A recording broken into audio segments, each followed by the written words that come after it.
მარჯობათ მეგობრებო, მოგესალმებით და დღეს მინდა ვისაუბრო ამ ყბადაღებულ აგვისტოს თემასთან დაკავშირებით, აგვისტოს ომთან დაკავშირებით და იმასთან დაკავშირებით, რომ გამოდის ნაციონალური მოძრაობის წარმომადგენლები და მათი მხარდამჭერები და გასკივიან, რომ ქართული ოცნების ხელისუფლება საქართველოს აბრალებს ომის დაწყებასო. ამასთან დაკავშირებით მინდა ძალიან მოკლედ ვისაუბრო. საქართველოს ხელისუფლება ქართული ოცნების წარმომადგენლები საქართველოს არ აბრალებენ ომის დაწყებას, რა თქმა უნდა, და აქ ფაქტი არის ის, რომ კი ნამდვილად რუსები შემოიჭრნენ ჩვენ ტერიტორიაზე და რუსებმა მოახდინეს ქართული ტერიტორიების ოკუპაცია.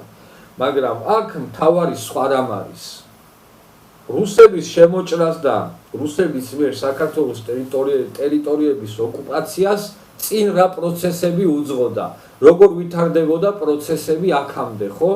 აქამდე პროცესები ვითარდებოდა ისე, რომ მიშა დედამოწყნულმა ყველაფერი გააკეთა იმისათვის, რომ რუსები შემოჭრილიყვნენ საქართველოში და მოეხდინათ საქართველოს ტერიტორიების ოკუპაცია. აი ეს არის ფაქტი და ეს არის გამოსაძიებელი და გამოსაკვლევი, რომ რატომ გააკეთა სააკაშვილმა ყველაფერი იმისათვის და ისე, რომ რუსებს ქონოდათ საბაბი და მიზეზი იმისა, რომ შემოჭრილიყვნენ საქართველოში და საქართველოს ტერიტორიების ოკუპაცია მოეხდინათ. აქ არის გამოსაკვლევი და გამოსაძიებელი ის, რომ რატომ სააკაშვილმა დედამოწყნულმა რატომ უწოდა კოდორის ხეობას ზემო აფხაზეთი, რა აუცილებლობა იყო ამისა და ამის შემდეგ რატომ არ მოახდინა კოდორის ხეობის დაცვის ორგანიზება და რატომ ლანგარზე მიართვეს კოდორის ხეობა რუსებს. აი ეს არის გამოსაკვლევი და გამოსაძიებელი. ასევე გამოსაკვლევი და გამოსაძიებელი არის ის, რომ 2008 წლის აგვისტოს ომამდე სააკაშვილი პროვოკაციებზე მიდიოდა და ამ პროვოკაციების ერთ-ერთი თვალსაჩინო მაგალითი გახლავთ მაგალითად ის, რომ სამეგრელოში განმუხურის მიმართულებაზე სააკაშვილი მივარდა და რუს ჯარისკაცებს ჩხუბი დაუწყო იქ და ჭიდაობა დაუწყო სააკაშვილის დაცვამ და გალახეს რუსი ჯარისკაცები და იქ რაღაცებს რო კაცობდა, რატო რა საჭირო იყო ეს, ან რას ემსახურებოდა აი ეს პროვოკაცია და მსგავსი მილიონი პროვოკაცია კიდევ და სწორედ აი ამ პროვოკაციების შედეგია ის, რომ დღეს საქართველოს ტერიტორიები არის ოკუპირებული და ვიდრე 2008 წლის აგვისტოს ომამდე აკონტროლებდნენ აფხაზები და ოსები და რუსები საქართველოს ტერიტორიებს, დღეს რა ვიცი, იმაზე ერთი იმდენით კიდევ უფრო მეტს აკონტროლებენ. აი ეს არის ფაქტი. და რას ემსახურებოდა მიხეილ სააკაშვილის აი ეს პროვოკაციები, რა მიზანს ემსახურებოდა, ეს არის გამოსაკვლევი და გამოსაძიებელი. გამოსაკვლევი და გამოსაძიებელი არის ის, რომ რატომ მიხეილ სააკაშვილმა რატომ შეიყვანა ახალგორის რაიონი ცხინვალის რაღაცა რეგიონის შემადგენლობაში, რა საჭიროება იყო ამისათვის და რას ემსახურებოდა ეს.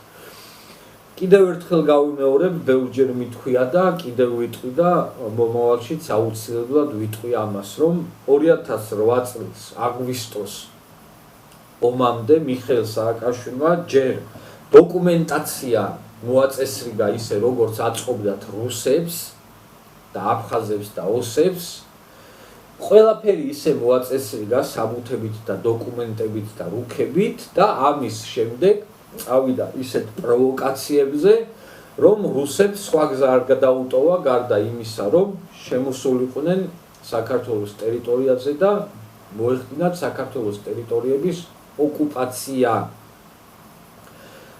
რუსებს აწყობდა ერთადერთი ის საქციელები, რასაც მიხეილ სააკაშვილი ჩადიოდა, როგორ პროვოკაციებზეც მიდიოდა მიხეილ სააკაშვილი, დიახ, აწყობდათ რუსებს და ეს რუსებს ჭირდებოდათ პირველ რიგში აი ეს მიხეილ სააკაშვილის გამოხტომები იმისათვის, რომ გაეკეთებინათ ის, რაც გააკეთეს და ამისთვის მიზეზი და საბაბი რომ ქონოდათ. აქ ამაზეა საუბარი, თორე იმას არავინ არ დაობს იქ რუსეთი საქართველოს ტერიტორიაზე შემოიჭრა თუ არ შემოიჭრა. რა თქმა უნდა, აქ ამაზე საუბარი არ მიდის. აქ მიდის ლაპარაკი იმაზე, რომ მიხეილ სააკაშვილი და ნაციონალური მოძრაობის ხელისუფლება არიან დედამოწყნულები, ის დედამოწყნულები, რომლებმაც ამ ქვეყანაში ყველაფერი აკეთეს ისე, როგორც აწყობდათ რუსებს და როგორც რაზეც რუსები ოცნებობდნენ და რაზეც რუსები, ესე იგი, გეგმებს აწყობდნენ, რომ საქართველოს ხელისუფლების მხრიდან რა ნაბიჯებიც ჭირდებოდათ რუსებს, რომ გადადგმულიყო, ყველა ნაბიჯი გადადგა სააკაშვილმა და სწორედ ამიტომ ვიძახი, რომ მიხეილ სააკაშვილის დედას შევეცი მე. მიხეილ სააკაშვილმა კოდორის ხეობიდან კოდორის მცველები გაყარა. კვიციანი და კვიციანის რაზმი მონადირე კოდორის ხეობას დაახლოებით 13-14 წლის განმავლობაში კბილებით ინარჩუნებდა და არაერთი შეტევა მოიგერიეს რუსების და აფხაზების და რა ვიცი ჩეჩნების და კიდევ კაცმა არ იცის ვისი მხრიდან. ძალიან ბევრი შეტევა მოიგერიეს კვიციანმა და კვიციანის რაზმმა კოდორის ხეობაზე და კბილებით მოქონდათ ეს ხეობა. ეს რომ იცოდა დედამოწყნულმა სააკაშვილმა, რომ იმ შემთხვევაში თუ კი კოდორში დარჩებოდა კვიციანი და კვიციანის რაზმი მონადირე და თუ კი კოდორელებს ექნებოდათ იმის საშუალება, რომ თავიანთი ხეობა დაეცვათ, კოდორის ხეობის აღება ძალიან გაუჭირდებოდათ. რუსებს კი არა, ვინც არ უნდა ყოფილიყვნენ, იმიტომ რომ ისეთი გეოგრაფიული მდებარეობა აქვს ამ ხეობას. აქ სერიოზულად გაუჭირდებოდათ კოდორის ხეობის ხელში ჩაგდება რუსის ჯარსაც და ნებისმიერ ჯარსაც და ეს რომ კარგად იცოდა დედამოწყნულმა სააკაშვილმა, სწორედ ამიტომ ჯერ კოდორის ხეობა გაწმინდეს, კოდორიდან გაყარეს კვიციანი და კვიციანის რაზმი და ის ადამიანები, ვისაც რეალურად შეეძლო ამ ხეობის დაცვა, ეს ადამიანები გაანეიტრალეს, მოიშორეს და შემდეგ აი ესე უბრალოდ ლანგარზე მიართვეს, აჩუქეს რუსებს კოდორის ხეობა. რატომ არ განახორციელეს კოდორის ხეობის დაცვა ამ ნაბოზრებმა? აი ეს არის კითხვა და ამ კითხვაზე პასუხი უნდა გაეცეს. რატომ ერთი ტყუის გასროლის გარეშე, რატომ დათმეს კოდორის ხეობა და რატომ აჩუქეს? უბრალოდ აჩუქეს რუსებს კოდორის ხეობა და იგივე შემიძლია ვთქვა ახალგორის რაიონზეც და ხეობაზეც. ამ თემებთან დაკავშირებით კითხვებს რო ვსვავთ, ეს დედამოწყნული ნაცები გამორბიან და ყველაზე კარგი მაგათი თავდაცვის საშუალება არის ის, რომ რუსები ვართ. ვისაც ამ თემებთან დაკავშირებით კითხვები გვიჩნდება, ყველა რუსები ვართ, ყველა პუტინის შვილები ვართ და ყველა ამ ქვეყნის მტრები ვართ.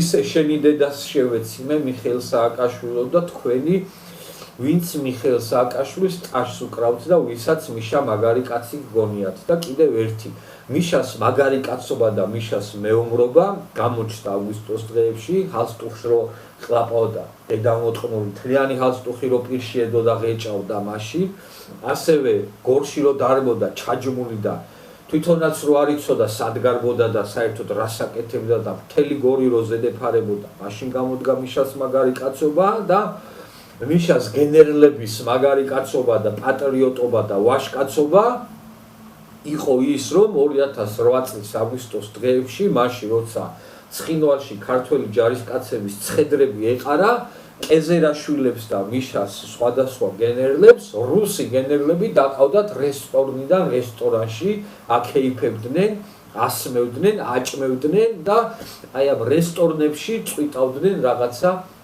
საკითხებს იქ ადგილზე, რა და როგორ უნდა მომხდარიყო. აი ეს არის მიშას გმირობა, მიშას პატრიოტობა და მიშას მაგარი კაცობა.